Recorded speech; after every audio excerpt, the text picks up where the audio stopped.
So Patrick, thank you so much for coming to my home podcast studio and just being on the podcast for the fourth time. I'm really excited to continue this series looking at the tarot deck, and I guess today especially the Empress, or as you put it in your awesome deck, La Emperatriz. Thank you, Kike. It's a real pleasure to be here.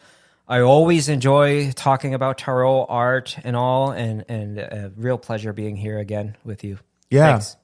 So what I want to do is I want to kind of start and just set up the conversation by reading the summary of the Empress card that you provide in your deck. If someone goes out and buys your US Games deck, they'll get this awesome little summary booklet that not only talks about the symbolism, but even gives some practical advice if people want to do a reading or they want to do their own kind of self-development work through the tarot. So yeah, if you're cool with it, let me go ahead and read the summary. Yeah, and the tarot deck is, sorry. No, go for it. It's the Tarot Neocolonial de las Americas. So it's really the neo-colonial tarot of the Americas. It's my personal take on it, but yeah, that's basically it. Yeah, wonderful. Okay, so here's what you wrote about La Emperatriz, or the Empress. The Empress represents abundance and good nourishment.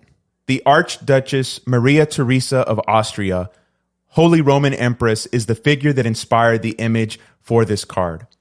Maria Theresa was known for her economic and educational reforms. She was also considered one of the most capable rulers that brought unity to her empire, and perhaps the most humane of all the Habsburgs. She was also the only female ruler in the 650-year history of the Habsburg dynasty. The Empress is shown holding up an ice cream cone while petting a calf. The cow is traditionally associated with feminine lunar deities, nutrition, and the productive power of the earth. The Empress, like Mother Earth, is the fruitful matriarch that sustains, making her not just desirable, but also potentially terrible for her power to give and also to take away. On the back of her throne, golden arches that seem familiar to our current consumer culture stand for the letter M for mater, mother, mere, madre. With the inclusion of a hamburger, a large vase with fruit, and some leaves, this card is driven by comfort and the pleasure principle. Therefore, there is always the possibility of overindulgence. The Empress invites us to step into fertile ground, be open to change, growth, and to enjoy the beautiful things in life. She may also become a muse and inspires us to be creative and deeply intuitive. This is a woman in the highest position of power. Additionally, she can also be a mother figure who can inspire love and devotion, but also fear and intimidation. So Patrick, as you hear your own words spoken back to you, is there a place that you think would be appropriate to kind of start our conversation, to really get into her symbolism and her meaning? That's great. That was a great intro, by the way. I still stand by every word you just read there. There's a few changes that I would perhaps any like revisions, like any author that, you write a book and then, 5 years go by or 10 and it's like, oh, maybe I should add this or change this. Pretty much the same, but I should add that as with every archetype, the first thing I want to make clear when we start this discussion is to keep in mind, always bear in mind, that these forces or these arcanas or archetypes, whatever you want to call them, are multidimensional and they're both positive and negative aspects to it. It's not all, peaches and cream with the Empress, although the Empress is a very benign figure, very welcoming. You see her, the image is very pleasant. There are also negative aspects, as with every single card, even with the death card, which everyone really freaks out and fears. There's a positive aspect to it. That's so good. Okay, can I pause you real quick? Because I think that's one of the things that I've appreciated most about our 3 previous conversations as I've worked through your deck, as I've read, the entire booklet and the summary, is you're very clear about both sides. And we were just talking about this before we hit the record button. I think we're both kind of allergic to reductionisms and extremes, one side or the other. I know, at least in some of the stuff that I've read, that there's this tendency to, especially if you're a man, to read the feminine, like traditionally feminine cards just in a positive light or just in a way that kind of challenges masculinity. And I want to do that, and that's appropriate. But there's also a dark side to the feminine energy. Right. There's a shadow side maybe to the Empress that we have to get into. That's exactly right. Let's say, for example, when you think of a card like the Emperor, it's not uncommon to come up with like Julius Caesar, Constantine, so many names throughout history, like tyrants and figures that are easily demonized, right? Because the patriarchy, right? But when you think of the Empress, it's in very rare occasions in history. Throughout history, that you have some female rulers of such power. I'm not talking about queens or regents. I'm talking about empresses. You have perhaps Irene of Athens, Saint Ellen, who is Constantine's mother, who is a saint, a Catholic saint. But of course with Maria Teresa of Austria, which you just mentioned, which made it really hard for me to pick a figure in history that would represent the Empress, having the actual title of being an Empress and related to the Americas. If you look at pre-Columbian history, well, we don't have much because the Spanish came and burned most of the Mayan codices and books, and we don't have much of that. So it's very hard to find female rulers at that level of empire, right? So it's easy to idealize and romanticize these figures because since they're so rare, the matriarchy has this tendency of being seen in the scope and lens of idealization, which is quite natural. I understand that, Sure. That's just part of it. But we can also see that both genders and sexes are capable of good and evil, and it's not the negative and positive are not exclusive to one gender. Right. And gosh, this becomes a Gordian knot, almost impossible to fully unravel, but And I just want to speak from my perspective. I don't know if you'll fully agree, and if you don't, that's perfectly okay. Because guess what? We don't have to agree on everything, people. I want to be careful when I'm talking about maybe gendered categories in this episode, feminine energy, masculine energy, even male, female, that I don't necessarily mean either biology or Western fixed gender roles. Yes. That's a whole nother conversation and debate, but I don't want people to take me too literally when I say, feminine energy. I'm not saying that every female is like that or that's somehow intrinsically true of those that identify as biologically female. These are metaphysical or philosophical, spiritual categories in some ways that I'm talking about and that I think that Tarot is getting into. That's right. And as you very well know, from the Jungian perspective, there's the anima and animus. Yes. So these are like the feminine and masculine aspects of the psyche, of the human psyche. The anima is the female aspect of the psyche or the soul in males, and the animus for the females is, So things are a lot more nuanced and a lot more gray and it's good to be mindful of that, and not demonize or romanticize either one. Oh, so well said. Okay, so Patrick, where I want to start, and I'll go ahead and just ask the question, but if it's not exactly the right place, we can kind of steer it in the direction that you want in terms of your notes. But I wanted to just ask, of all the figures you could have chosen as inspiration for the Empress, why Maria Teresa, or is it Maria Teresa? How do I say it? Both? Okay. Yeah. Why Maria Teresa, Archduchess of Austria?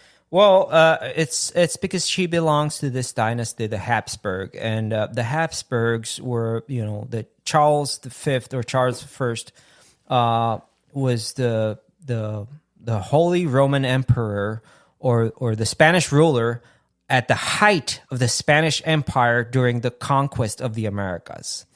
So she belongs to that family, right? So as I said, it was really hard to pick a figure in history that would be related to the history of the Americas that would represent the figure of the Empress. So that was the closest I could get.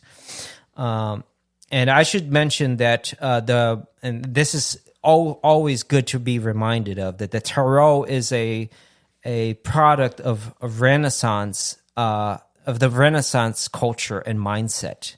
So when we have descriptions of the card of the Empress from the 1450s, which was the Visconti Sforza deck, which was from 1450, the first deck that we know of, the description is as follows: the wife of the emperor. That it might seem obvious to most, but it's quite significant because it's not talking about a ruler. It's talking about the wife of the ruler. So it's, in a way, reaffirming the patriarchy. Because you might have many empresses in history, but who were the famous ones? Were the emperors. So it kind of reinforces that patriarchy notion. And it's always good to keep that in mind. And that is in part a reason why we see with such benign eyes the figure of the Empress, because it's not well known, and we tend to feel more sympathy for the people who are not that well known in history. It's like, who was her? What was her life like? The wife of the emperor, and I find that quite appealing, and I understand why. Sure. Okay. How about this? I know the listeners can't see this, but those that are watching, through the YouTube channel, they're going to see 3 cards in front of them. Obviously, the one in the middle is yours from your deck.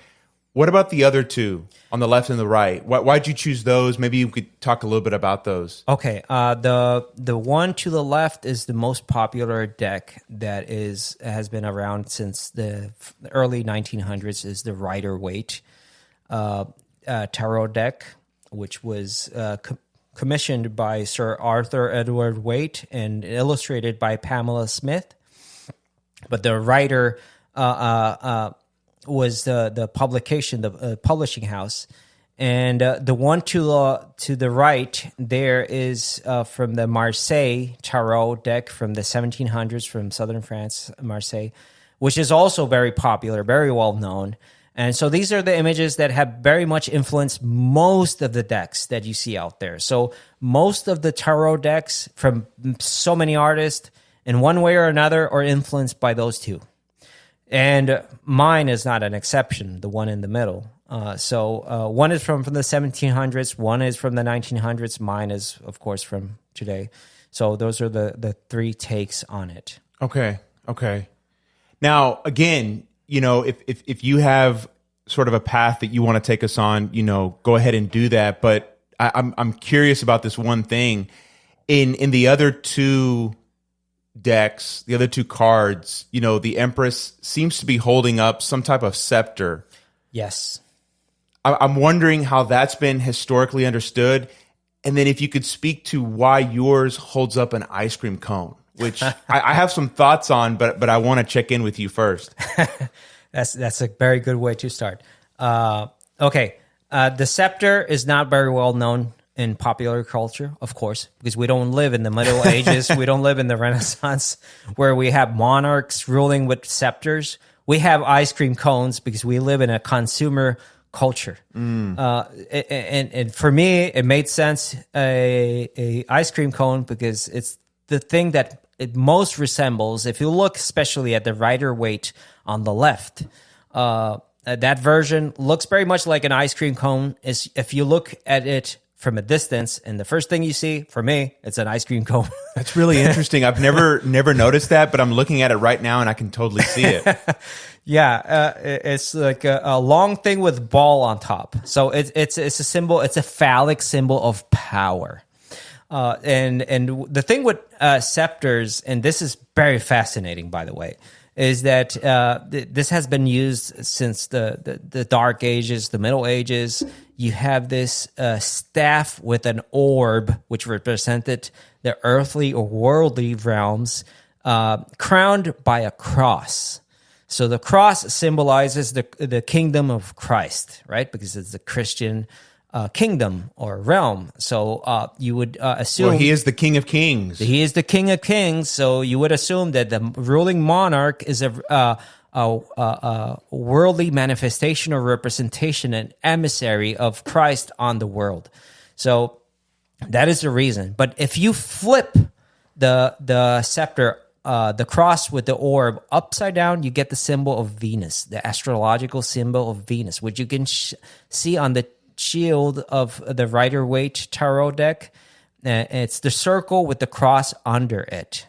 So that is really a simplified, symbolical version of the mirror, because Venus was very much about beauty, looking at herself, her reflection in the mirror. It's about love, beauty, and that sense of self-realization. So that's why you have that there. So that's why the Empress has been often associated with the goddess of love, Venus, Aphrodite, and also with Ceres or Demeter, the goddess of grain, who gives life, who gives the nourishing food to her children. So it's like a mother goddess figure. Man, that's so good. Okay, I do kind of want to go back to the ice cream cone, because I want to kind of share my initial reaction when I saw it portrayed that way. Because I was thinking that there'd be some sort of symbol of power like the historical scepter, and I started thinking, in what ways do we give up our power in the modern world? Maybe that's a weird way to put it, but like, I guess I'll just say, when I see that ice cream cone, I kind of see it as a negative thing. I see it as a symbol of our consumeristic kind of impulse and culture.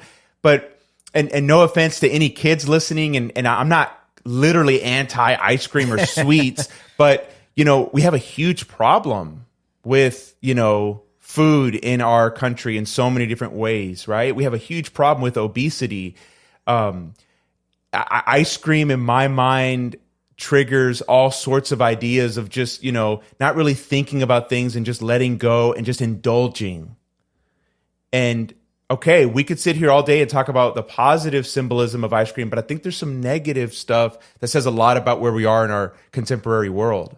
That's spot on. I couldn't say it better. When we look at an ice cream, it's easy to fall in love with an ice cream cone and all the colors, and you go into an ice cream shop, and it's quite appealing because it's part of our consumerist culture upbringing. We grow up with this, and as kids we feel very fond to it. We like the taste and all, and something we have to be reminded of, that the Empress represents the pleasure principle, as opposite to the emperor, who's much more strict and severe. We are looking at two figures here, the mother and the father. So when we look at the Empress, it's the mother figure. The first thing that comes to mind, perhaps it's milk, right? The nourishing food for the newborn. And when we think of childhood memories, perhaps we might have an ice cream cone in mind. It's the processed version of milk. It's the fun version of milk. Damn, I didn't even think about that, but I can totally see that now, and that's so good. Wow. With the cherry on top. Yes. Which is part of an expression, a popular expression of the pop. This is the cherry on top, right there. So you have the colors and everything that's reinforcing that meaning, that's semantic interpretation of our own culture, our own time, that really reflects on us, on our desires as consumer citizens, our drives are leading us towards that sugar rush, leaning into things that are easy and that you can just binge and like and be overindulgent with. And ice cream, I feel, is a perfect example of that. Wow, that's powerful. Okay, building on the milk idea, you added a cow in the card that I don't see in many others. I don't see the cow in any other deck, actually. Okay, I don't think I've seen it, and I've seen quite a few, and I've never seen the cow. Never seen cool. a cow. I don't. There might be a deck out there. I'm sure someone's going to email me. Oh, please! And I would like to know. I would love to know, because I feel like the cow is associated with Isis and with so many pagan deities that have to do with fertility goddesses. I think there's one in the Egyptian sort of pantheon. Hathor, yeah. Yeah, Hathor.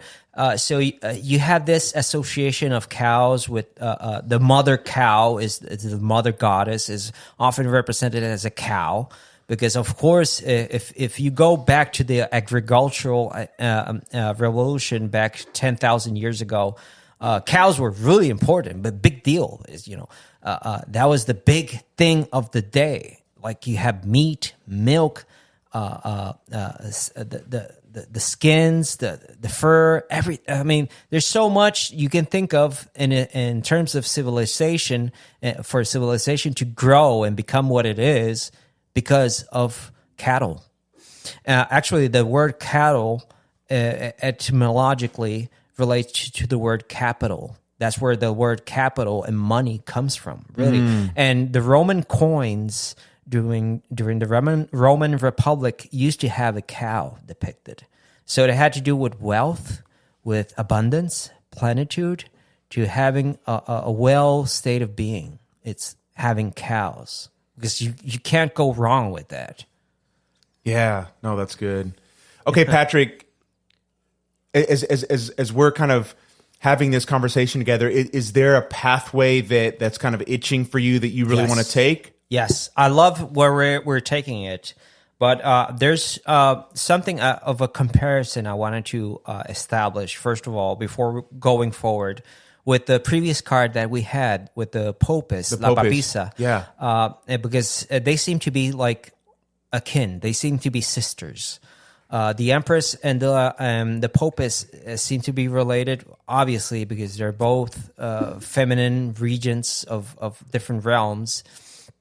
But I wanted to establish that relationship because I think it's really important in order to forge our path forward. So if we talk about the Popis, we're talking about a lunar, virgin, mystical figure who's more into the watery realms of things that are more intuitive.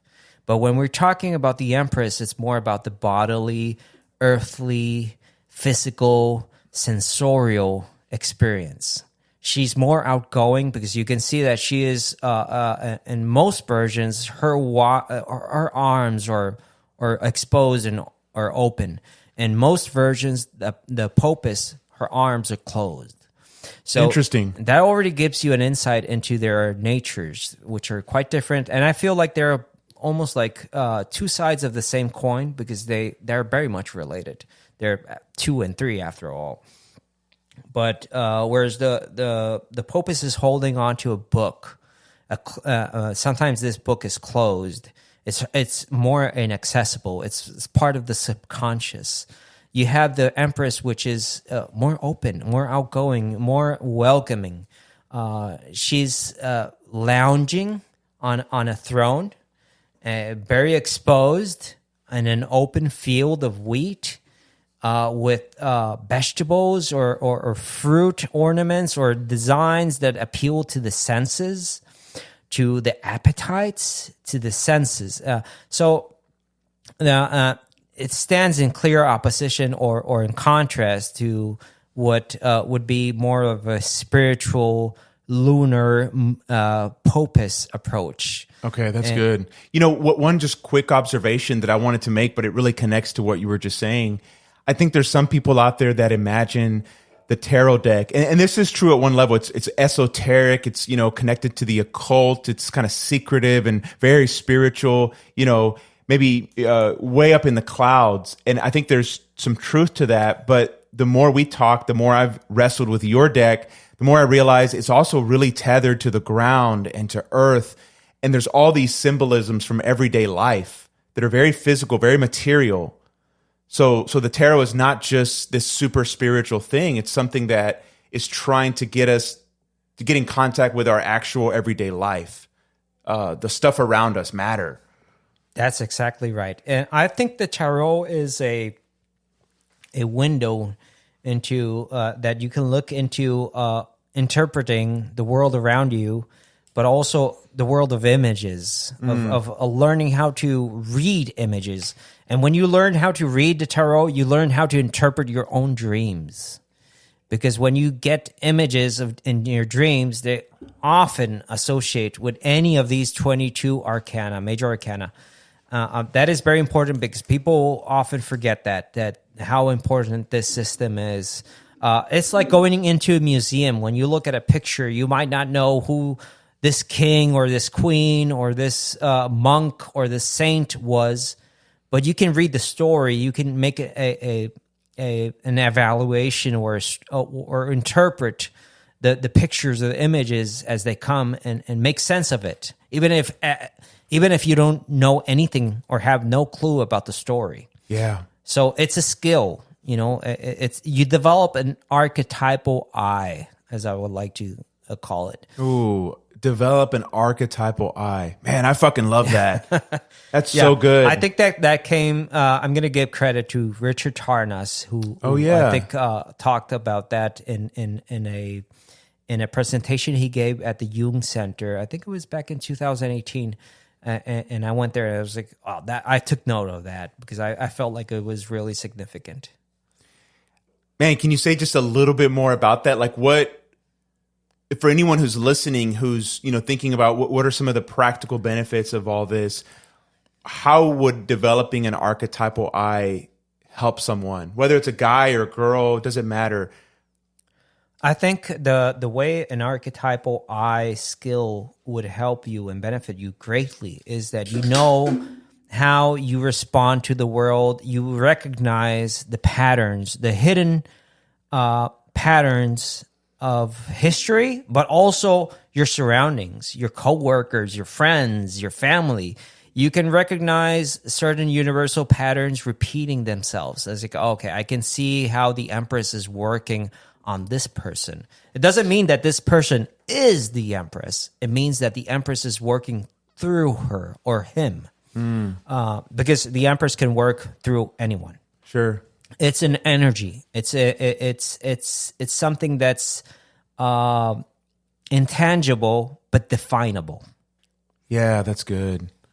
I know one of the ways that I think about the real day-to-day benefit of cultivating this archetypal eye. I talk about this, not using that language, although I am now with my clients, is thinking through images and symbols, whether it's the tarot or dreams or art.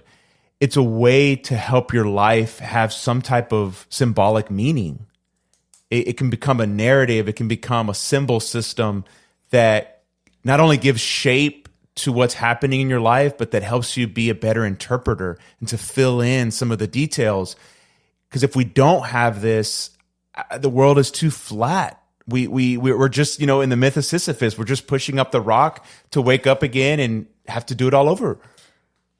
I like that reference to Sisyphus because I feel like that's what we're going through right now with social media, AI, and all these trends that go on. And it's like we're being led, but we're not really stopping to think and breathe fresh air and think about these things that are going on. We're being like just guided and pushed around by all these trends, celebrities, Hollywood, media, consumer culture, and everything. And we're not really being ourselves and thinking for a moment, what is this all about? What's the meaning of this? What's behind this? What's the agenda? What is going on here? You have to stop for a moment and reflect upon all of these symbols, all of these things that are going on. Yeah. Okay, Patrick, one of my favorite symbols in your card are those the golden arch, the M. Yeah. Why? Why put that in there? I think it was brilliant. I think it's emblematic. I think it's Michael Pollan, Fast Food Nation. In his book, he talked about how worldwide the golden arches of McDonald's are more recognizable than the Christian cross. I believe it. That's crazy. A big deal. Yeah. That's a big deal. If you go to China and you ask people, they might recognize that symbol, but they might not recognize the other one necessarily. I know that this is quite subjective, but that is a big deal. So I feel like that is an emblematic symbol of our time. But at the same time, if you take the M, there's so many interpretations to it, from the nourishing archetype of the mother and you have the waves of the sea that symbol. When you see a child drawing of the ocean waves, it looks like an inverted M, right? It's what you would naturally do with water.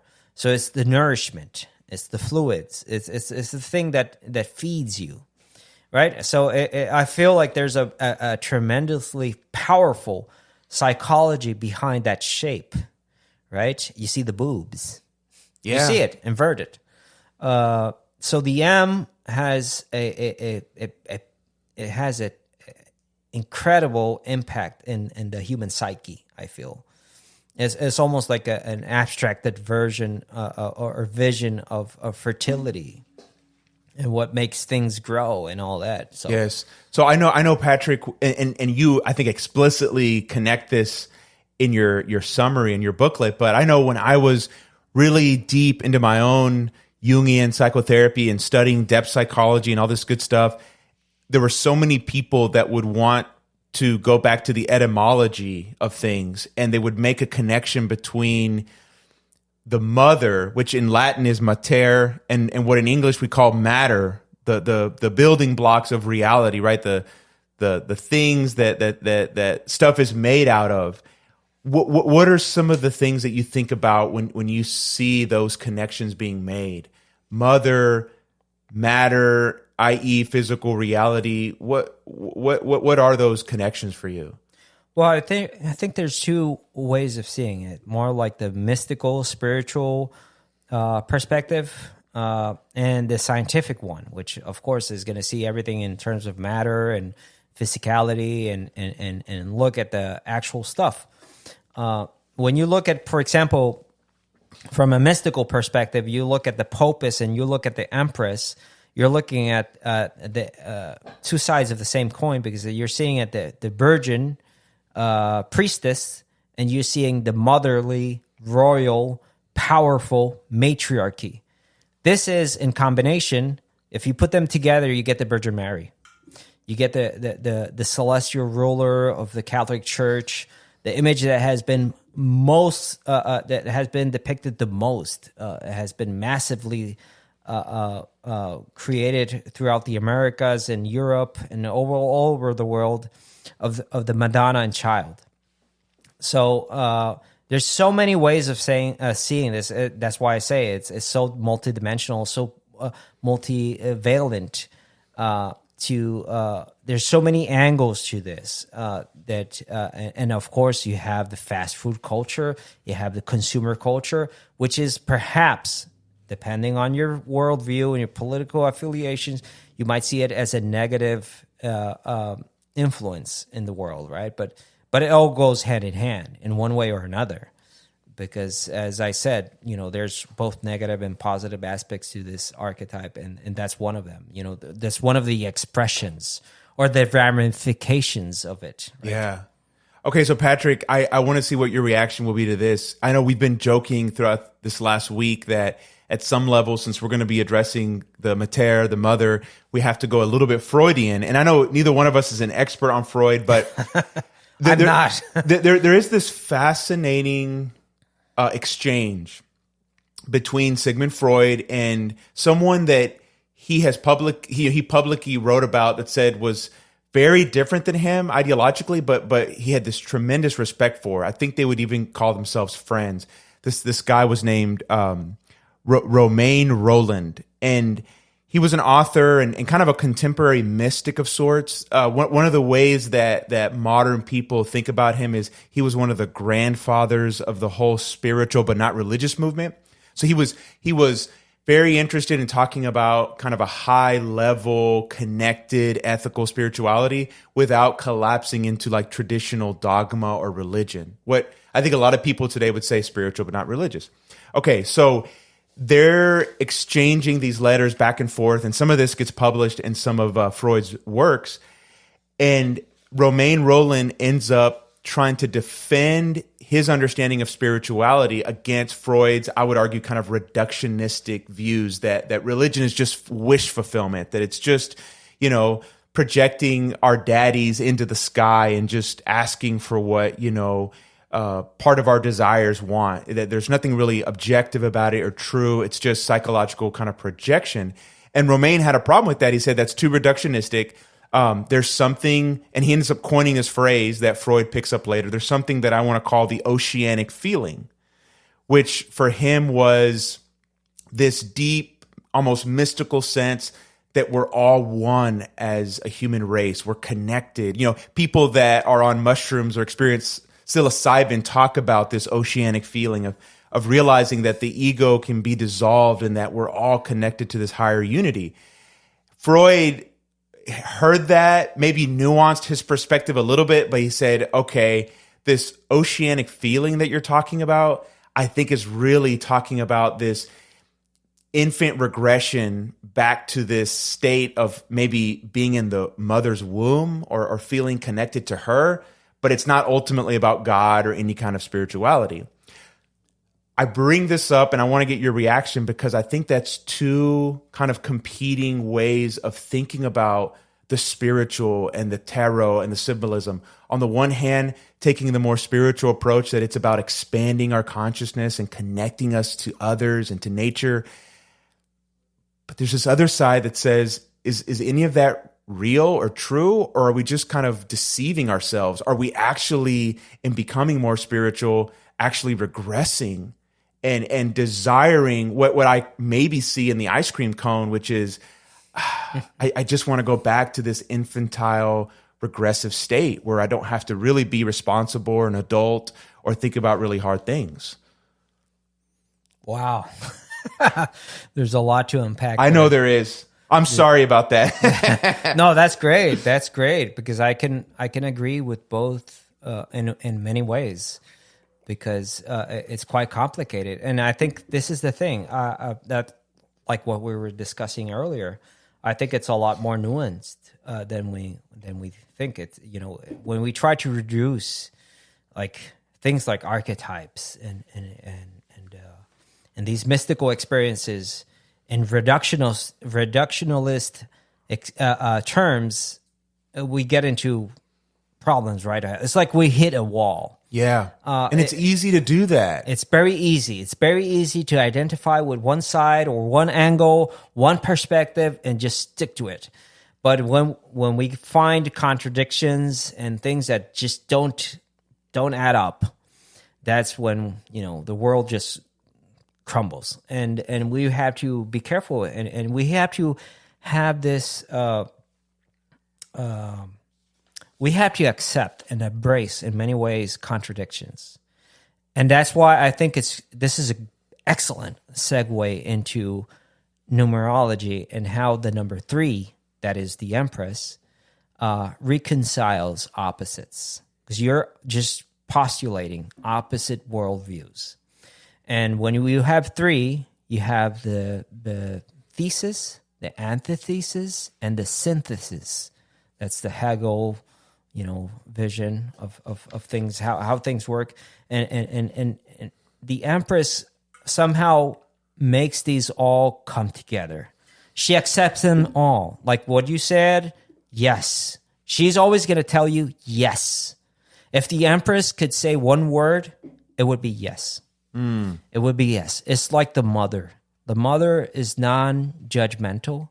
There's no moral, rational considerations when it comes to a child that might come with problems. It's always love. It's yes. It's like Aphrodite or Venus. It's the goddess of love. It's like, yes, let's listen. Let's have compassion, empathy, and listen. I feel like this is exactly and precisely the archetype that we should be tuning in as a culture today. Okay, why? Especially because, well, we have so much polarization, tribal politics, divisiveness. People are just like identifying solely with one or the other tribe, becoming so fundamentalist, reductionist, having this simple mind mentality of black and white. You're either demonized or idealized. You're with us or against us, and it's not like that with number three. With number three, number three is letting go of ego, personality. It's experiencing the universe directly without control or labels. It's being all one. It's like the Holy Trinity: the Father, the Son, and the Holy Spirit. It's like the family nucleus. It's the father, the mother, and the child. It's like experiencing past, present, and future all at the same time.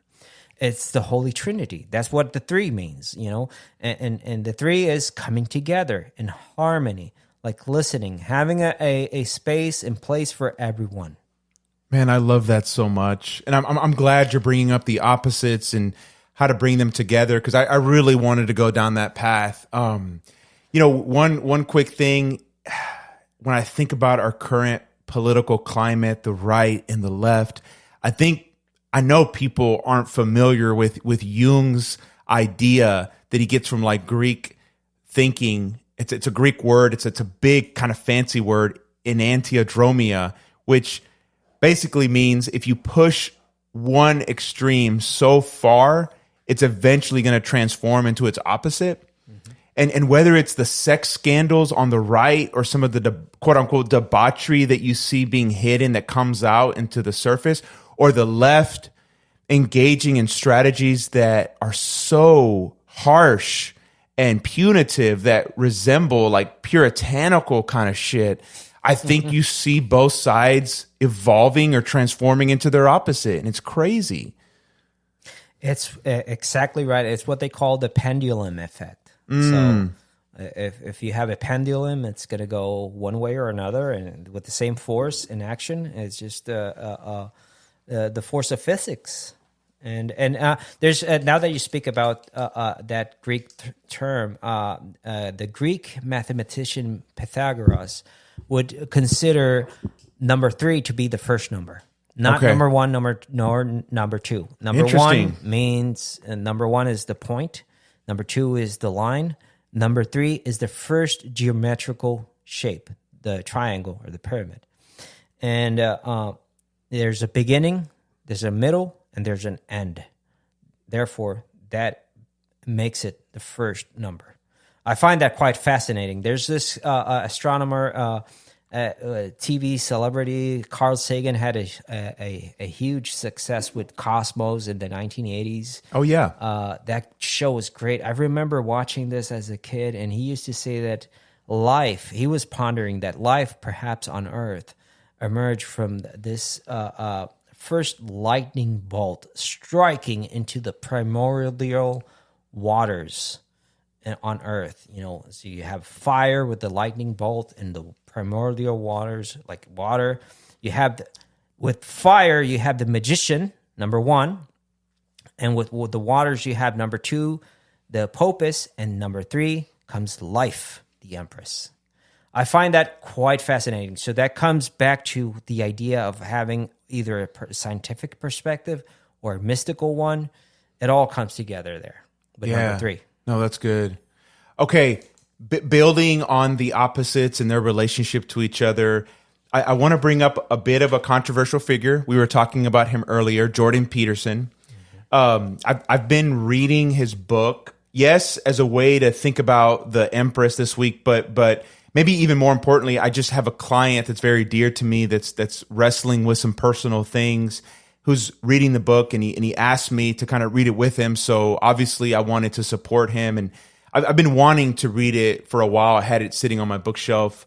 I know even on this podcast, I've made some negative comments about him, which I would still stand by, but I'm realizing I maybe don't give him enough credit in the areas that he's very insightful and I think right about. So I know people are either going to love him or hate him, but I guess who cares, right?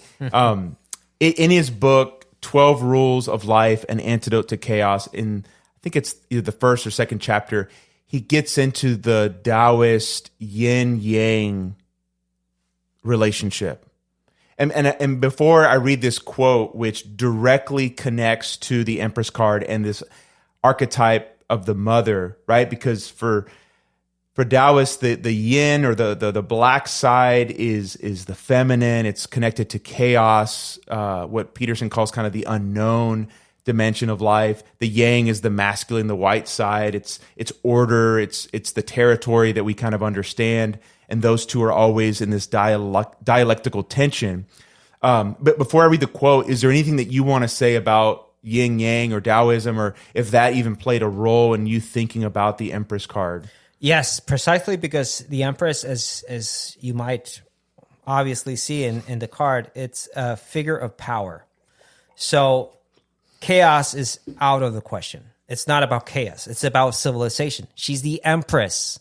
She's the mother of 1,000 people, like what Sir Arthur Etherwaite would describe her.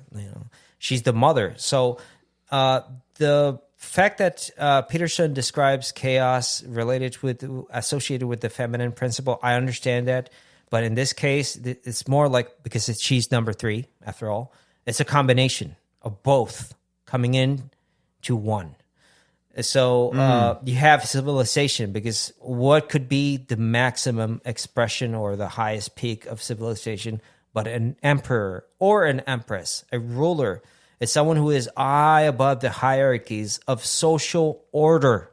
So indeed, she is related and associated with nature, but she has a rulership over civilization, over vast territories and kingdoms.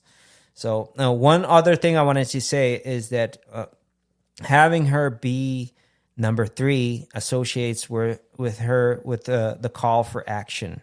After all, you have 1, 2, 3, go. Right? Interesting. So 1, 2, 3 has a magical implication. Most magical spells and incantations and the way songs start, 1, 2, 3, boom.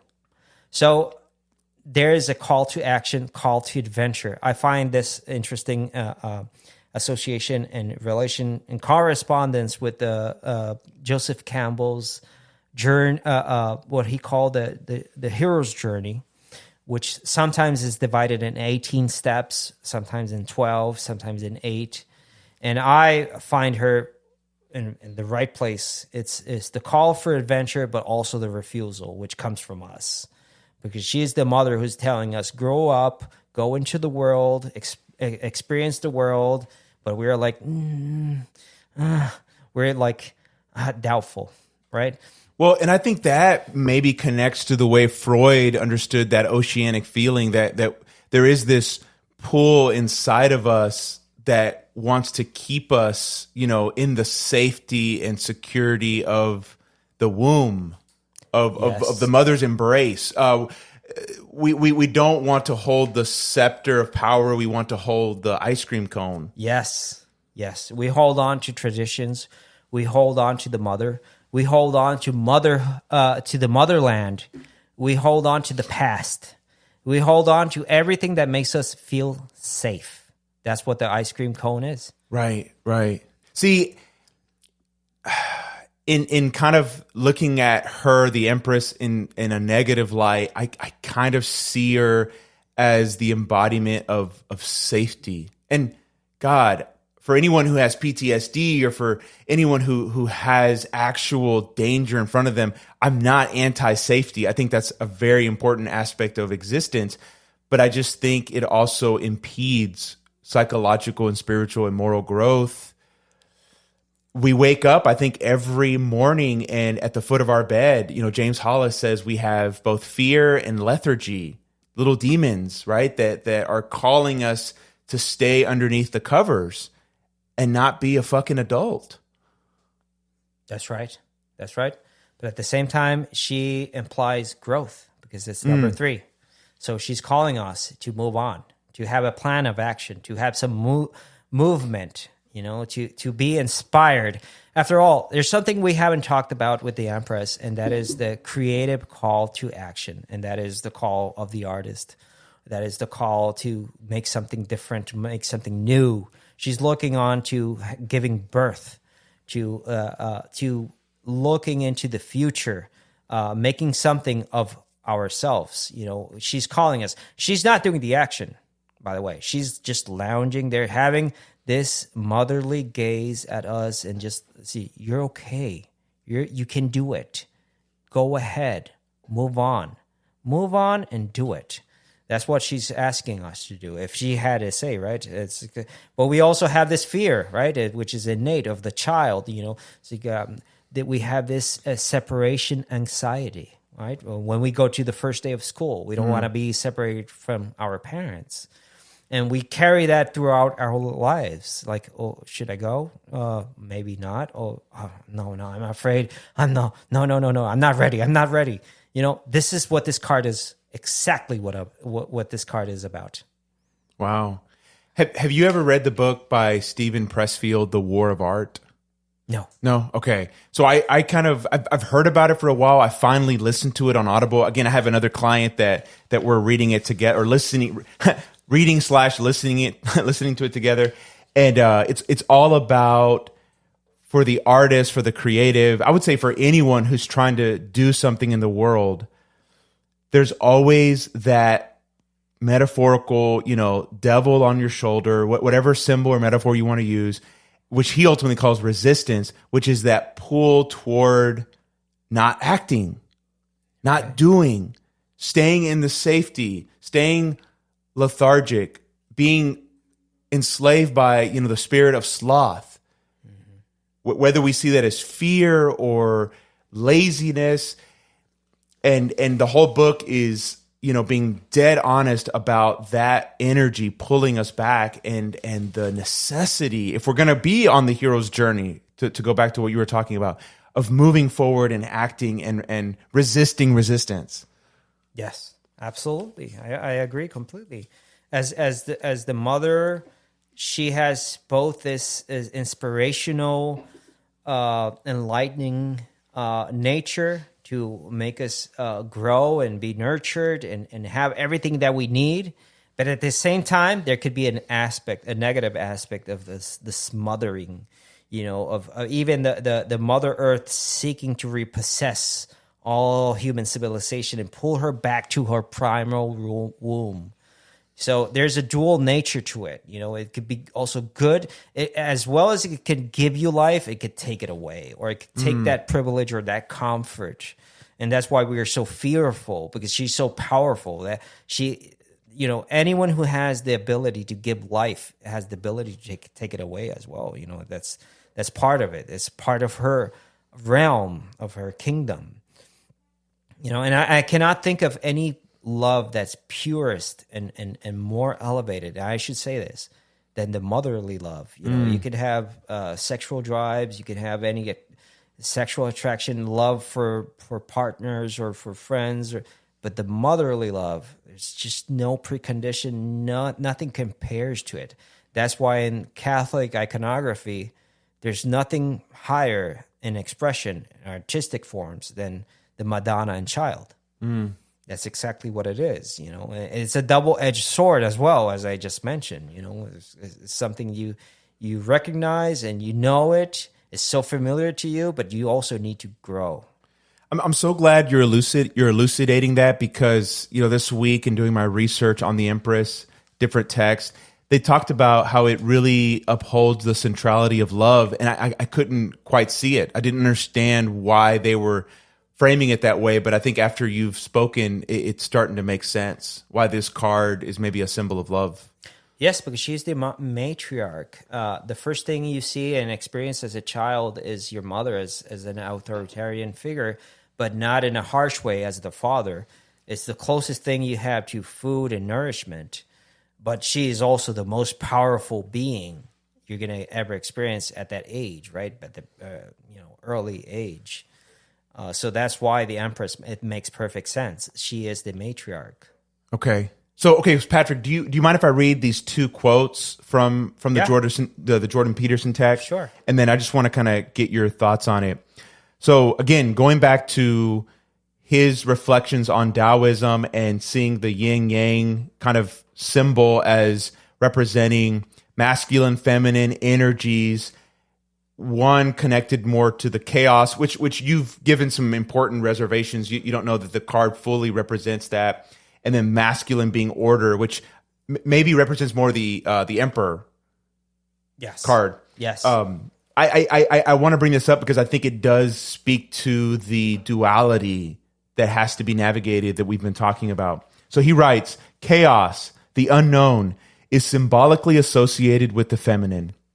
This is partly because all the things we have come to know were born originally of the unknown, just as all beings we encounter were born of mothers. Chaos is mater, origin, source, mother. Materia, the substance from which all things are made. It is also what matters, or what is the matter, the very subject matter of thought and communication. In its positive guise, chaos is possibility itself, the source of ideas, the mysterious realm of gestation and birth. As a negative force, it's the impenetrable darkness of a cave and the accident by the side of the road. It's the mother grizzly, all compassion to her cubs, who marks you as potential predator and tears you to pieces. Okay. I agree with most of that statement. Mater, mother, and the relationship with matter would matter. It all goes back to the Empress, really, because it's the feminine principle and energy that's grounded in the physical reality of things. That's why she's more sensorial. I have a thing that I wanted to add to this, because this conversation, I would like to insert something that has been more of a personal experience in my and these days, right? I don't know, Patrick. Using the language of inserting sounds so masculine and patriarchal. And yes, I know. So I'm part of careful. the patriarchy. But whenever you see, that's funny. That's right, because we're seldom aware of the way we use language and where it comes from. It's funny that. So please choose a more inclusive metaphor, my friend. No, Okay. I'm just fucking with you. Okay, yeah. Let's just embrace. Yeah. Okay. The thing is, here's the thing. I've had a crisis of sorts, right? A creative crisis of sorts. When I get the card of the Empress, I'm expecting her to give me an advice, right? This is how the tarot works, at least for me, right? And I think most people do it this way, right? They come up with the card, there's a reading, and they interpret it, and they try to find answers, right? So here's the thing.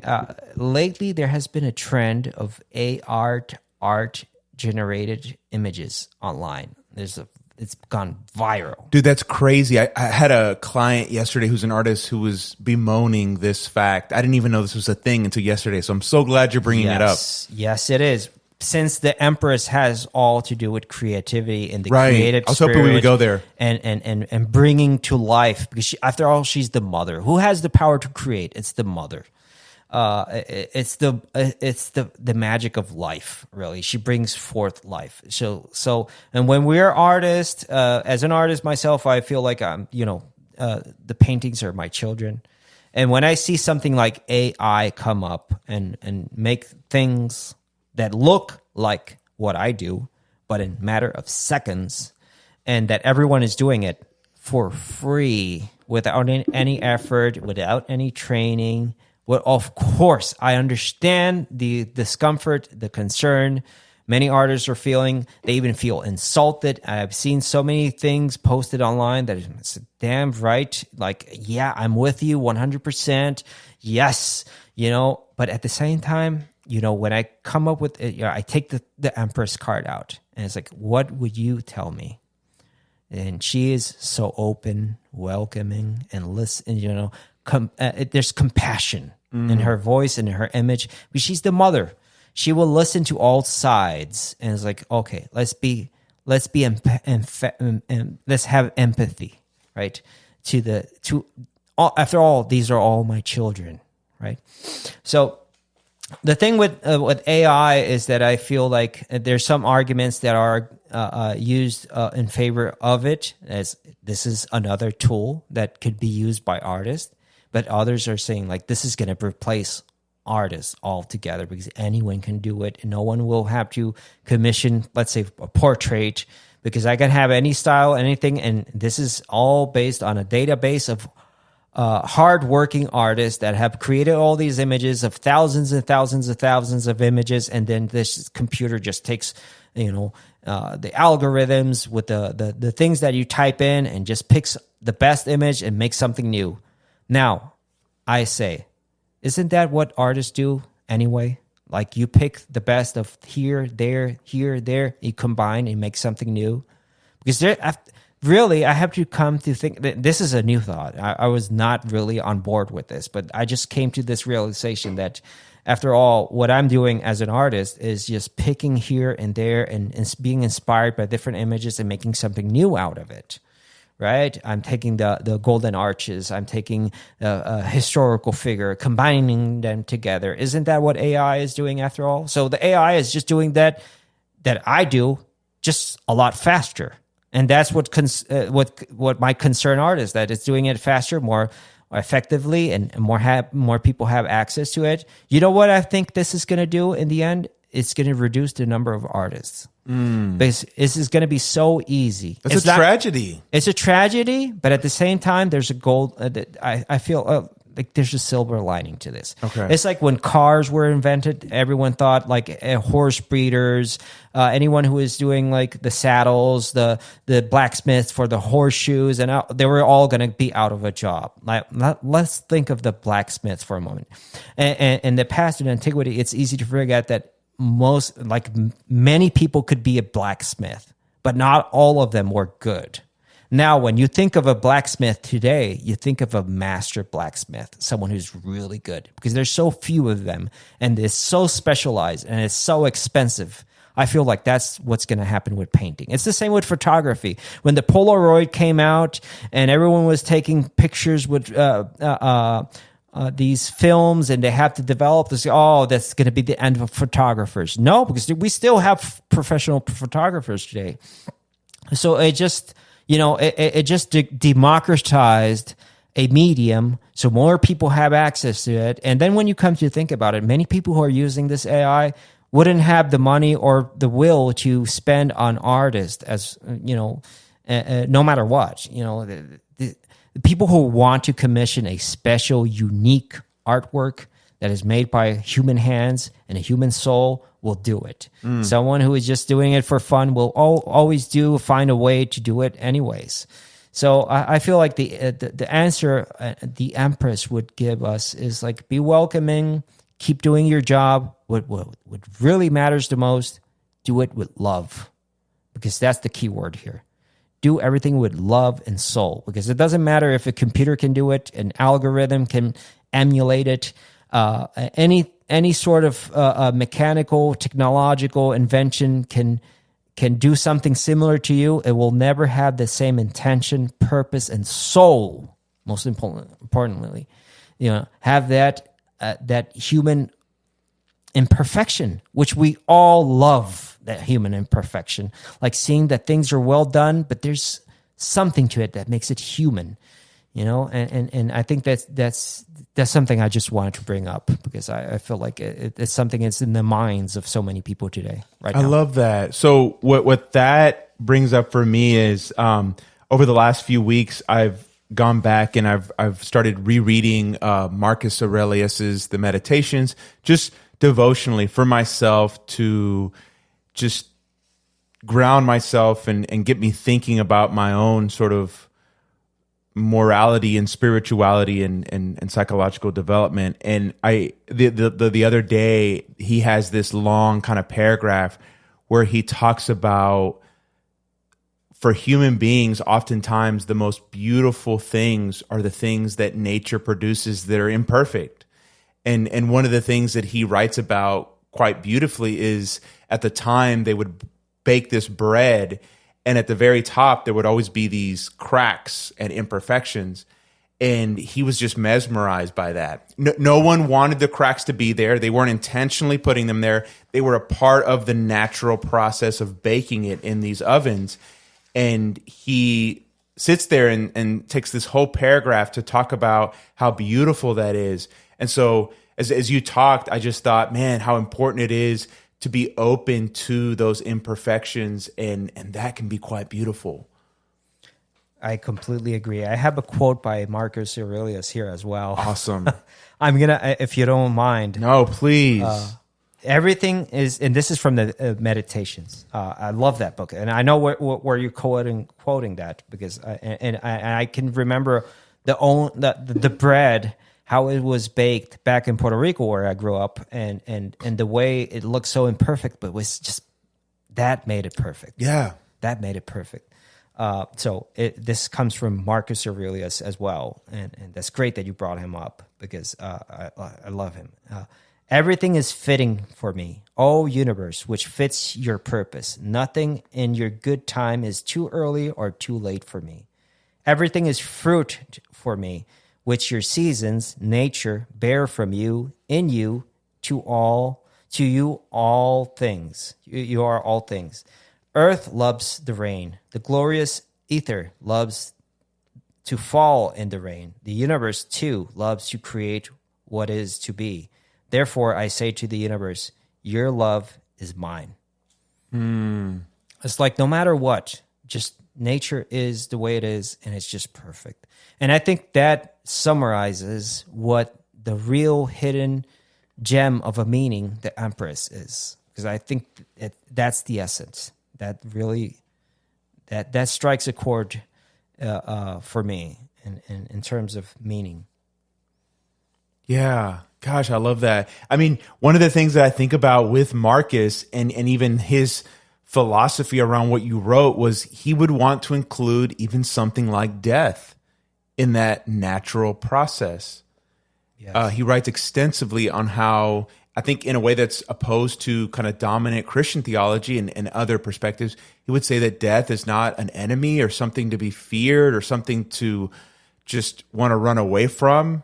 Not that as biological creatures we're going to sort of be happy or find pleasure in it, but he sees it as an intrinsic part of this life on this planet.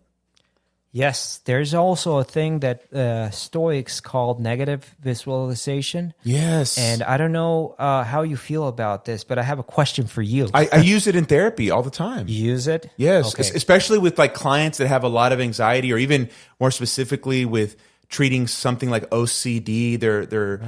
They're struggling with something that's going to come up, and they're getting in their head about it. We very gently and slowly imagine those sorts of anxiety-inducing experiences and kind of work through it therapeutically. It's a little bit different than what the Stoics were talking about, but I think on the same playing field. Right. Well, if you go by the let's call it the philosophy of the Empress, is that everything that you desire and you think about and you attract, it comes to you, right? It's almost like there's this popular book that came out some time ago, The Secret. The Secret, yeah. Yes, that everything that you thought of, like, it was going to come to you. The universe is listening. Well, that's kind of what the Empress energy is all about, right? Drawing it to you through the mere fact that you're thinking about it. Now, I have a question for you. Mm-hmm. Now that I see that you identify very much with the Stoics. We've been talking about this for some time.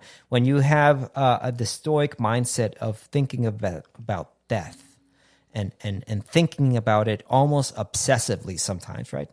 Because Stoics want to think about the worst case scenario in order to, and when it comes, it's not as bad. Right. Is that is that attracting it?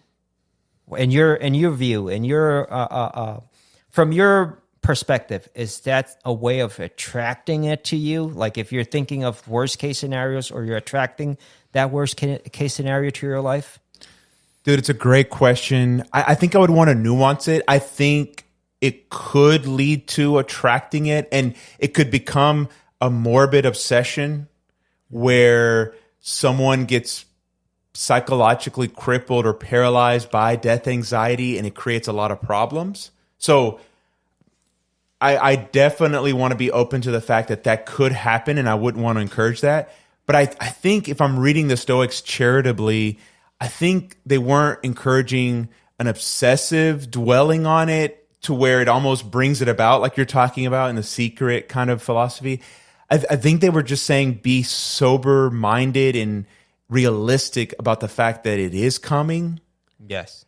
And this is a very Marcus Aurelius kind of way of thinking about it. Think about it often and imagine what it could be like, not to have fear or to dread it, but in some ways to become more alive to the present. To recognize that, okay, this thing is coming and I can't do anything about it, but I'm also living right now. And that horizon of death actually provides my current life and experience a different level of meaning and perspective. I agree. I can see that. Absolutely. Yes. Yeah. I'm sorry to interrupt you. How are we doing on time? I know you have to go. Oh, no. I'm okay with time. Okay, good. I'm okay. As long as you're okay. Yeah. I'm okay. So I actually, and unfortunately, we don't have the card, to show you, but I've mentioned that I've been working through the Divine Masculine card, tarot series, and it's fascinating how they portray the Empress. Mm-hmm. First of all, they changed the name to Protector, which I thought was interesting, and I want to kind of ask you about that. Mm-hmm. But they actually portray the Empress as a trans man that's pregnant, surrounded by geese, with a shield by their side, and surrounded by nature in the mountains. When you hear that, and I feel bad that I don't have it in front of me to show you, what comes to mind? What do you think they're doing? Do you dislike that? Do you resonate with any part of it? I do dislike that. Okay. I find that I respect every point of view. Let me just make that clear. I respect this mindfulness of the spectrum of the gender and all these new trends that are going on right now today. But something I must say, the cycles of the menstrual cycles, pregnancy, these are things that only, and I'm sorry that if someone gets offended by this, but these are experiences that are only experienced by women, biologically. Having a child, giving birth. These are things that only a woman can experience. You might empathize. Yes, we can. We can, in a way, as husbands, as fathers, be there with our wives and feel the pain and angst. But we, as men, will never, unless something happens genetically in the future that they just change the numbers here and there, and there's some sort of biological genetic revolution in the future, we'll never experience that, really. So I feel like that's quite an insult, to be honest, to women and their experiences as women. That is an experience unique to them. We might envy them, and we might feel like with them, feel their pain, but that is an experience that, it's never going to be gender neutral. Motherhood is experienced by women. Fatherhood is a different thing. And I can relate to this as a father, because I can tell you, I thought for one moment, like, I can experience this love as intensely as a mother. Yes, I have the patience of I'm developing this skill nurturing and all that? Yes, you can, because the Empress is not exclusively an experience as the anima exclusively to women, but physically, biologically, it's only women who give birth and experience that connection, that deep, intense, so well that bonding that of child, and that child was part of her body. That's something that we as fathers will never experience. We can care as much as we can about our kids, and we give them their best. We can even give our own lives, if needed. But and I know that there are not good mothers out there. I'm not saying this is black and white. This is not a black and white issue. There's some negligent mothers, and there's some great fathers that you might say, no, but my father was a mother and father to me. Yes, that could be possible. But again, being pregnant, giving birth, that is a woman's experience. No, I appreciate you kind of sharing your thoughts on that. I know when we were chatting before we hit the record button, you had sort of almost confessed that you found yourself maybe becoming more conservative these days. Are you okay if we go there a little bit? I'm okay, perfectly okay. And you also texted me, earlier this week that you were reading a book about, moving away from kind of the woke understanding of things, even thinking about being awake in a spiritual kind of way. I'm curious if you could kind of connect some of those dots. Yes. Okay. Here's the thing. I think it's a good thing to be socially aware of like, say, social, racial, environmental injustice, gender injustice. Even like economic injustice? Economic injustice, of course it is. It's vital. It's Christian. As a matter of fact, it's a Christian value to feel empathy for the people who are suffering, the people who are on the bottom. I think it goes to the other extreme where it becomes something more of really a flaw, and to extreme a fundamentalism when you go to the extreme of judging people who don't agree with you in one or two points of view, just because they don't belong to your same political affiliation or beliefs or whatever, and just because of the color of their skin, just because they're white, it's white privilege. Shut up. I don't think that's right. I think we have to listen and learn from the Empress, for example. Be compassionate and have empathy for all sides. Listen, like censorship and cancellation is not within the realm of the Empress. She's welcoming to all, to everyone, and I think there's a true lesson to be learned here, and archetypally. But I apply that to my own life, and because I was brought up in a very liberal mindset. I grew up in Puerto Rico with this resistance and reaction and response to colonization, imperialism, the patriarchy. When you go to college, it's quite natural to get that kind of education. You get that, you understand it, you read it. I think it's an important lens. Books. Yes. But it's one lens.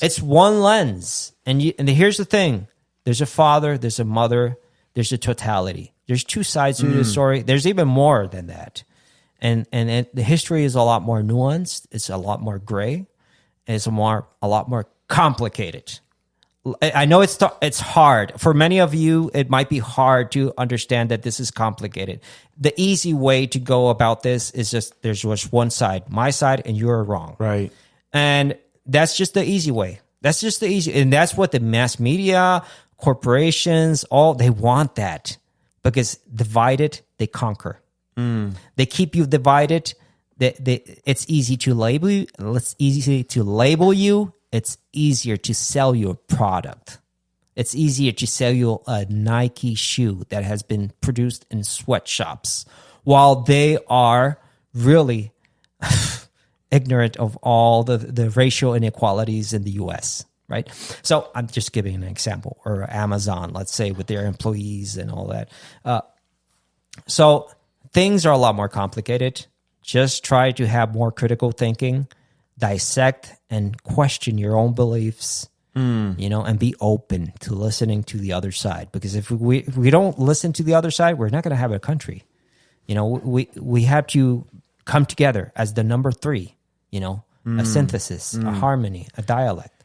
And man, okay, so I'm going to go philosophical. I know we've been talking about some ancient philosophers, but there's a guy, Heraclitus. He's a pre-Socratic. He's actually quoted quite a few times in Marcus Aurelius's Meditations. The more I've studied the Stoics, the more I've realized they actually saw him as one of the great philosophers. And his big thing, to go back to the Empress and the Yin Yang idea, is he says in one of his fragments, war, and the Greek word is polemos. It could be interpreted strife or this tension between the opposites, is, as he puts it, the father of all things, which is a way, I think, of saying at the very fabric of existence, of reality, is a tension between the opposites, between opposing forces. Okay, that sounds great, but that sounds a little bit, heady. I remember reading a book on his philosophy where an American political philosopher made the point that some of the founding fathers were inspired by Heraclitus. And when they were writing some of the papers and thinking about this country, they were inspired by his idea of the inherent tension of things and how you need that to have this unified order.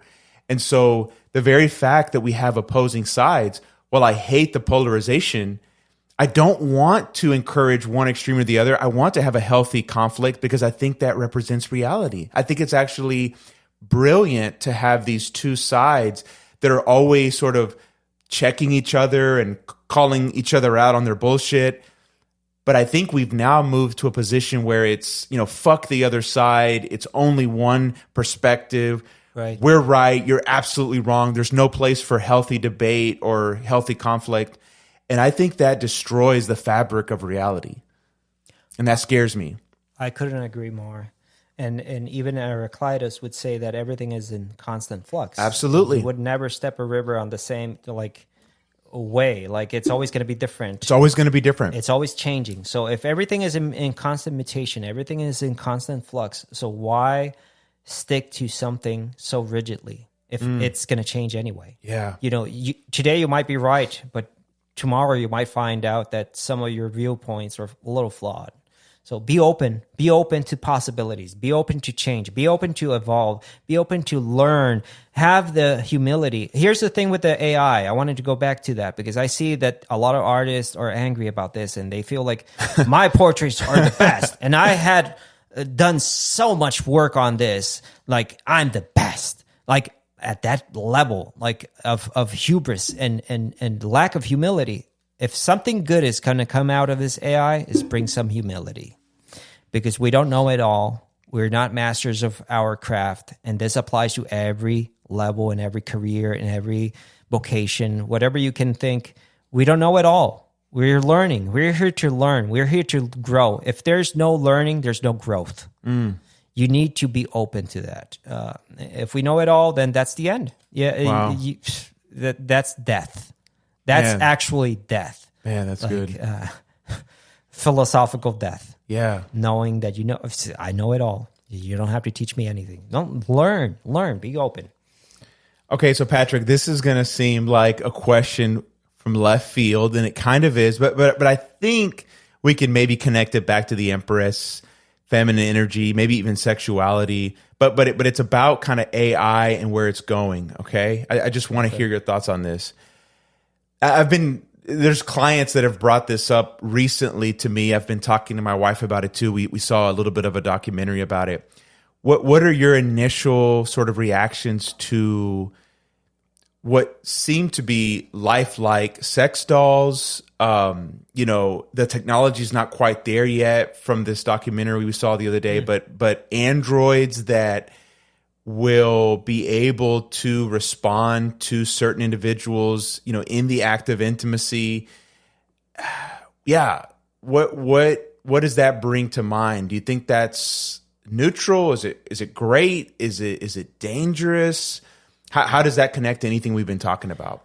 Wow, that's fascinating. I bet I've been quite familiar with that phenomenon since the early 2000s. There's this company that's called realdoll.com or something. That was the company California. that I think they're in Las Vegas. They're in Las Vegas? Yeah, Okay. this documentary we saw was basically doing an expose on them. So I don't know if it's in the Republic or where exactly Plato comments on this, on art and imitation, and how art has become a replacement of real experience. Like poetry, painting, music is not the real thing. And we're okay with that. So if we're okay with a painting supplanting and replacing a real person, let's say a portrait, because it's just a way of connecting back to that memory, that experience, should we be okay with the same with sex or with intimacy? That is a great question, because there's as with AI, there's always two arguments, two sides to it. How do you deal with new technologies? This is, after all, a new technology, and it's meant to replace or in many ways supplant or improve upon. But the problem is that I feel like we are becoming, as a Western progressive human society, more and more distant with each other. We're already distant with our phones, with social media. So we're already on that pathway, on that highway to hell, to become more and more alienated from the world and world experiences, from nature, from history, from our past, to our own selves, with advertisements so this is just another, just turning the page, and this is just another thing. Yeah. This is just another chapter to that, adding to that grievance, right? So I have mixed feelings about it. I feel like it is the future, like it or not. Okay. The world is moving into that direction. It's becoming more distant, sadly, more cold, more unsympathetic. When we look at wars happening in Ukraine and Europe and other parts in the world, we just see it through the TV screen. We're disconnected. So we're disconnected as human beings in so many levels. We don't know even the bee population right now. We don't know what's going on in the oceans. We don't care as long as we have food in the fridge. So sex and intimacy just seems to be an extension of that. It's the pleasure principle. We're just thinking about the now, what we can get out of it, the gratifying experience, without having to invest in the actual human relationship, which is the problem here, I think. See, and that, if I could kind of give my 2 cents on it, thank you for your thoughts. I love it. It's, to me, to be human is to be flawed and to be imperfect. And one of the things that scares me about AI and all this technological advancement is it seems like it has this vision of perfection and eventually smoothing out all the rough edges. But in my experience of human sexuality and intimacy and developing those sorts of relationships, it's always imperfect. There's an element to it that can't be put into a formula or to an equation. I don't know that I would want it to be idealistic. I enjoy the fact that it's earthy and very human. And so, I don't know, if I had to choose sides, I want to be on the side of the imperfect and the human rather than the ideal and the technologically perfect. But maybe I'm creating a false dichotomy. Yes, I think so, because yes, but it's fascinating because it's contradictory, but at the same time, it's at the very same. It's at the core of human nature. Like, we've been driven by the pleasure principle. We want to make life easier, so we make tools. As primitive man makes tools to make his life easier. It's been evolving for thousands of years. So this just seems to be a natural extension of that same human instinct to make things just more pleasant. You don't have to go through all the work, and it's just there. We don't have to invest. But the thing here with AI, and I give you this, that it's just it's pushing us more towards being lazy, self-indulgent, procrastination, to all these excesses of consumerism and waste, and not giving a shit about the rest of the world. Right, let's say it as it is. Yeah. And that's the problem. That's the problem. If we lose this sense of community, that we are all part of a human community, then that becomes a problem, because that's unsustainable. Period. It's just unsustainable. Now, making life easier, we're doing it right now with this. What are we using right now? All of these devices are making our life easier. It's making it just more accessible. We reach more people. Technology is not all evil. We have to just know and learn how to use it in the right way and with moderation. Well said. Well said.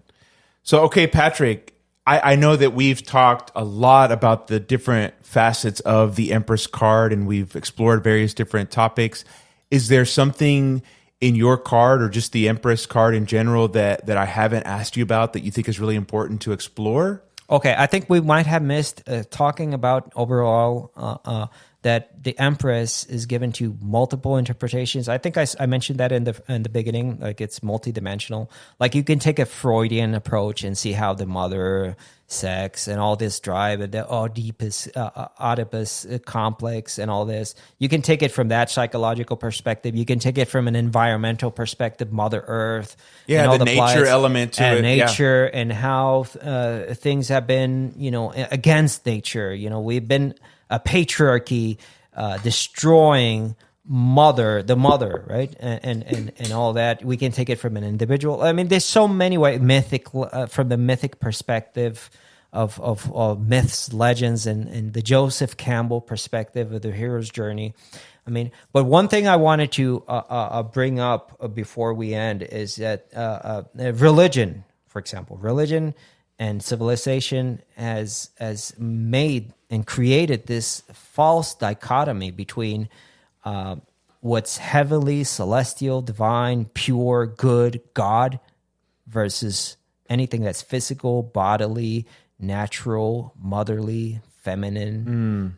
Everything that's above is against whatever is above and But below. can I say something real quick? And I my deep struggles with religion, so I'm right there with you. Sadly, this is one of the things that kind of pushes me away from fully embracing like a stoicism. I don't know if you have resonated with this or if you've picked up on this, but you read Marcus Aurelius in his Meditations, and he has the highest praise for, what he calls the hegemonicon. That's in Greek, the hegemonicon, or the control center. Sometimes he calls it the guardian spirit. That principle of rationality within us, that's good. But when he talks about sex or his body or anything physical, it's quite negative. And when you think of the Stoics and that kind of mindset, it has informed very much of early Christianity. Absolutely. Started from St. Augustine.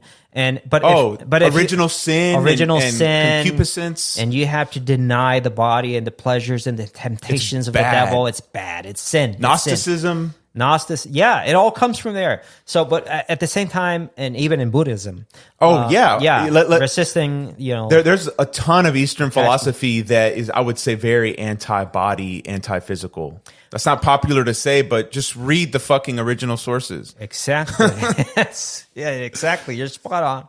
But just think of what St. Augustine or Siddhartha had in common. What did they had to go through? They had to go through the pleasures of the world, experiencing pleasures, the mundane, like even to the excess of having all this, mundane experiences that were associated with sin in order to reach enlightenment. It was a crucial part of it.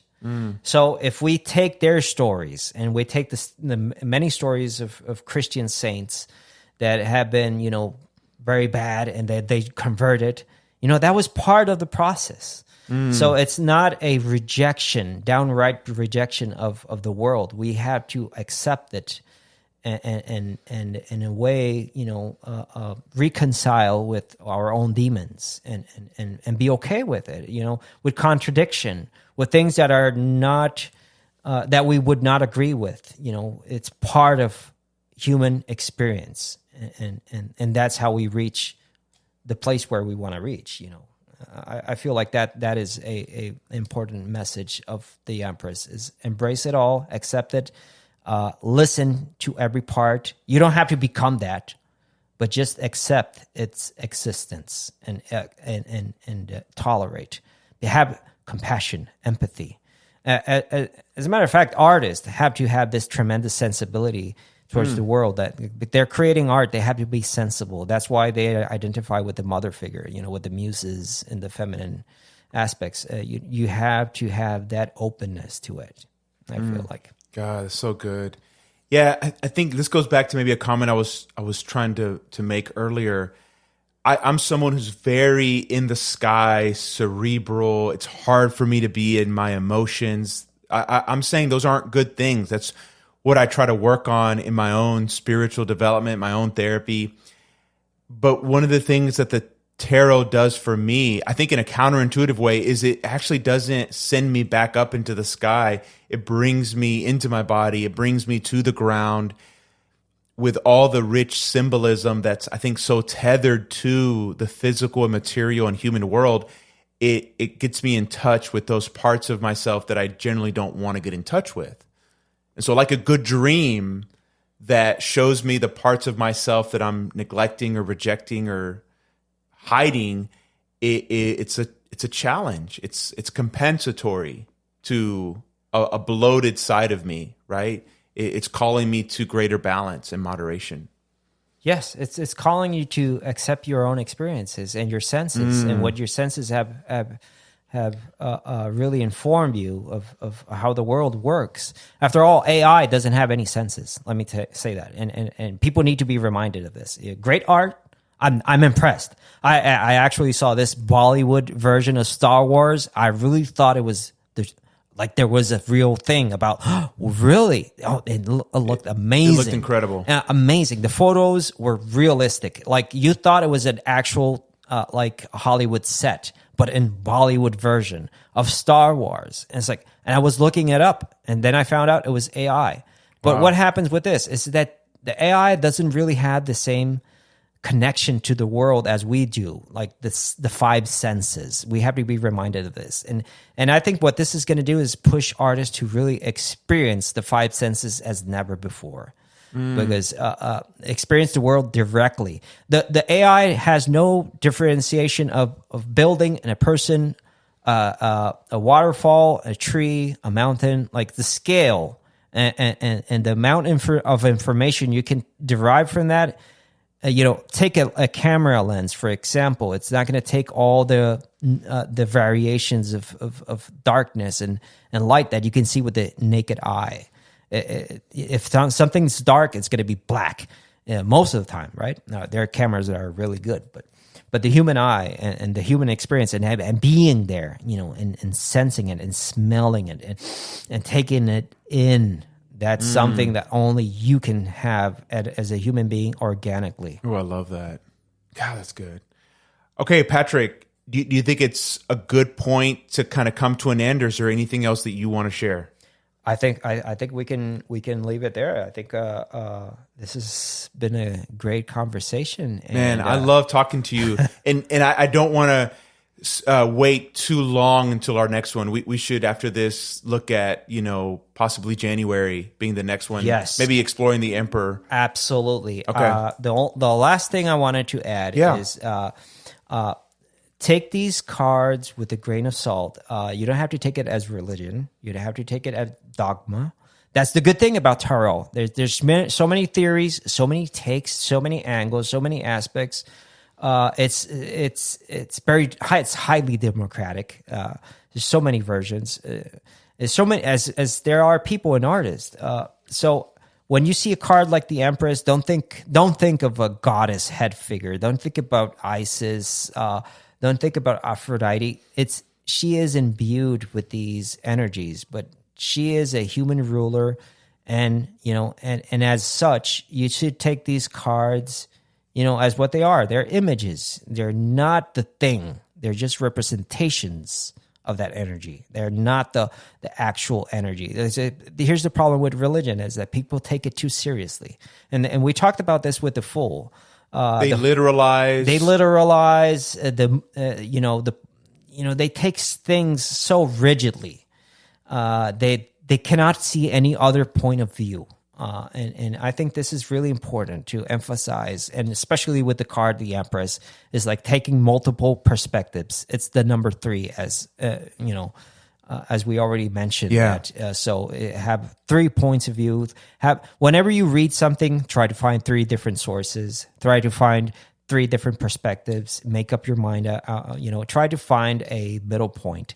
The 3 is about finding a middle point. Just like Buddha found that middle point. It's not with the ascetics going into starvation. It's not into going this pleasure depravity. It's somewhere in the middle. That's what the Empress is. Oh, I love it, Patrick. So even though I don't do this, maybe I should, maybe we should at some level. One of the things I would love to see, and this is something I've been thinking about for the podcast, is just how to literally continue the conversation and extend what we talk about into the world. I think it'd be really cool for, whether it's a group of guys or a group of ladies or mixed, whoever, to get together maybe in threes and take one of the cards and just let it speak to them and just have a conversation about it. I don't know if that sounds unrealistic or just too crazy, but there's something about that would be interesting. If anyone's listening, that might be an idea. Maybe I know some people do Bible studies or reading groups, maybe a tarot discussion group where you just maybe pick one of the cards and just let it speak to you and have a conversation about what it means and how it can inform your life. What do you think about that? That would be great. Count me in. Okay. Let me know. Okay. I'm all for it. That's awesome. Okay, so will you end with the line of the podcast, which is just continue the conversation? Okay, let's continue the conversation. Next time we're going to be talking about the Emperor, who is the father figure. And I know that as much as people can have mixed feelings about the mother figure, because it all depends on your personal experience with your own mother, that's going to inform your view of each card, by the way. It's not going to be any different with the father figure. So that's going to be quite interesting. Keep in tune with us and keep up with us and look forward to it. Awesome. Thank you, Patrick. Thanks.